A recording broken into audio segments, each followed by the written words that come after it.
Iran মার্কিন Israel যুদ্ধ ইস্যুতে যখন সব পক্ষ সমঝোতার পথ খুঁজছে, ঠিক তখনই উগান্ডা থেকে এলো কঠিন এক ঘোষণা। উগান্ডার সেনাপ্রধান জেনারেল মুহুজি কাইনেরুগাবা সম্প্রতি জানিয়েছেন, ইসরায়েল যদি ধ্বংসের মুখে পড়ে তবে তার দেশ সরাসরি তেল আবিবের পক্ষে যুদ্ধে অবতীর্ণ হবে।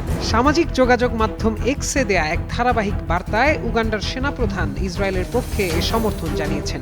এক পোস্টে তিনি বলেন, প্রয়োজন হলে উগান্ডা পিপলস ডিফেন্স ফোর্স ব্যবস্থা নিতে প্রস্তুত রয়েছে এবং তিনি যুক্তরাষ্ট্র ও ইসরায়েল উভয়কেই সহায়তার প্রস্তাব দিয়েছেন বলেও দাবি করেছেন।